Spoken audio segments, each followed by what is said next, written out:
नमस्ते साथियों। आज मैं Gautam Soni, socialist party India का मुंबई अध्यक्ष, कुछ बातें करना चाहता हूँ। बहुत दिनों से मैं एक देख रहा हूँ कि बीजेपी का जो सोशल मीडिया का आईटी सेल है, उसमें एक बहुत ही बड़े पैमाने पर महात्मा गांधी और जवाहरलाल नेहरू के खिलाफ, उस आज़ादी आंदोलन में हिस्सा ले रहे नेताओं के खिलाफ बहुत ही अलग अलग तरह के उनके विरुद्ध बयान आ रहे हैं।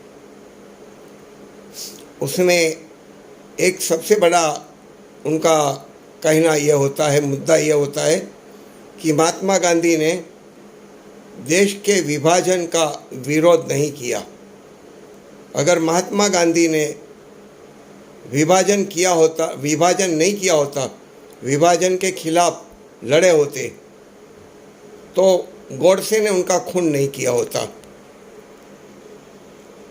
बहुत आश्चर्य हो रहा है मुझे, क्योंकि उस ज़माने में वो जो आज़ादी की जंग लड़ी जा रही थी, उसमें नेता करके 3 नेता अग्रसर थे: जवाहरलाल नेहरू, सरदार वल्लभ भाई पटेल और महात्मा गांधी। अब ये तीनों ने मिलकर ही लड़ाई लड़ी, और अगर कहो कि वो जीती तो वो जीती, अंग्रेज़ों को भागना पड़ा। अब वो लड़ाई जब लड़ी जा रही थी, जीती जा रही थी, तब नेतृत्व तो ये तीनों के हाथों में था। तब एक स्टेटमेंट, एक निवेदन 1939 में सावरकर जी ने दिया था, जिसको लोग वीर सावरकर, स्वतंत्र वीर सावरकर, और कुछ लोग उसको माफी वीर भी बोलते हैं।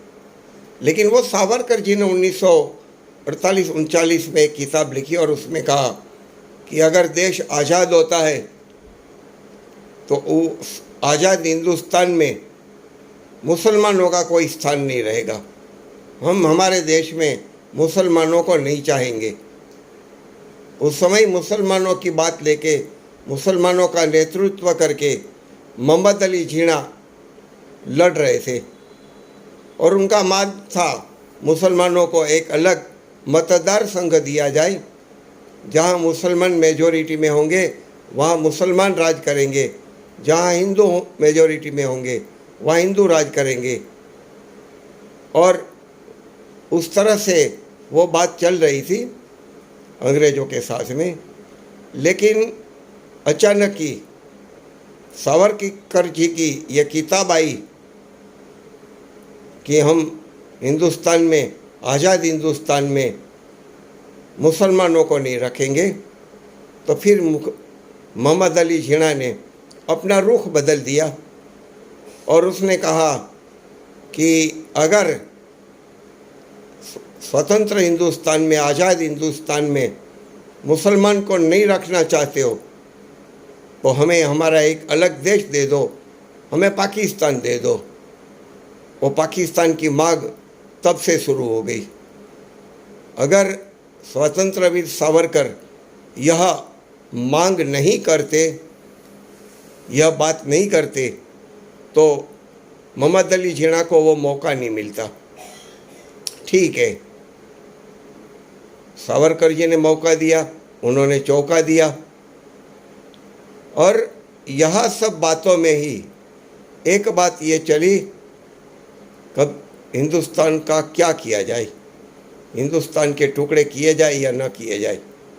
तब महात्मा गांधी ने कहा कि मेरी लाश पे टुकड़े होंगे तब हिंदुस्तान के टुकड़े होंगे, तब तक हिंदुस्तान के टुकड़े मैं नहीं होने दूंगा।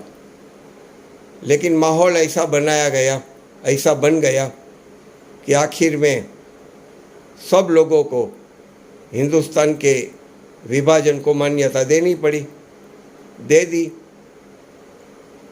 और उसके बाद में महात्मा गांधी का खून एक सावरकरवादी हिंदुत्ववादी नथुराम गोडसे ने कर दिया और महात्मा गांधी मर गए। मैं सोचता हूँ, आपको भी सोचना पड़ेगा कि अगर मोहम्मद अली जिन्ना का खून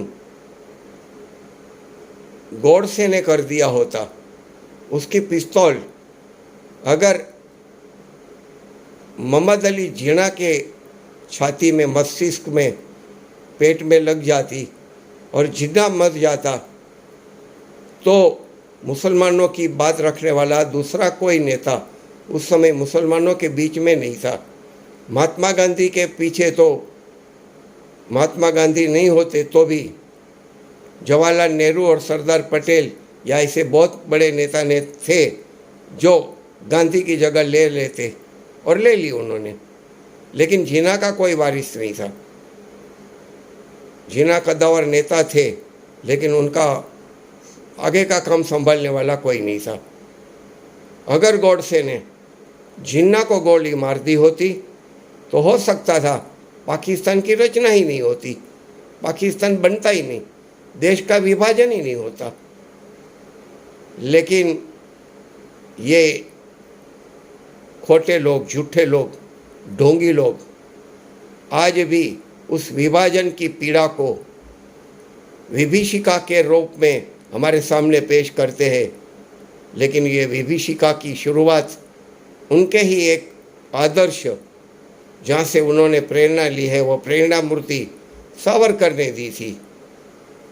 और यह बात भुलाकर महात्मा गांधी को उसकी जिम्मेदारी दे दी जाती है। मैं फिर से कहूँगा, अगर ये लोगों ने महात्मा गांधी के बदले जिन्ना को मार दिया होता, मैं हिंसा की कभी पैरवी नहीं करता, कभी की नहीं करूँगा। लेकिन अगर तुमको मारना ही था, अगर तुमको तुम्हारी पिस्तौल चलानी ही थी, तो गांधी जी के ऊपर क्यों चलाई, जिन्ना के ऊपर क्यों न चलाई? यह बहुत बड़ा सवाल मेरे मन में और मेरे जैसे हजारों सोचने वाले लोगों के, नागरिकों के दिल में आ रही है। इसलिए मैंने आज थोड़ी सी ये बातें शेयर की।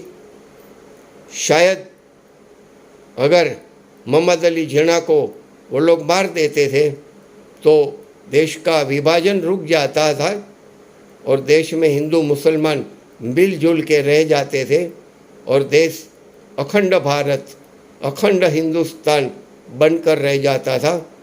लेकिन वो लोगों को ये मंजूर नहीं था, जो लोग हिंदू मुसलमान एकता में तब भी नहीं मानते थे, आज भी नहीं मानते हैं। वो लोगों ने अपना एक उल्लू सीधा करने के लिए महात्मा गांधी जैसा एक महान व्यक्ति को मार दिया, उनका खून कर दिया।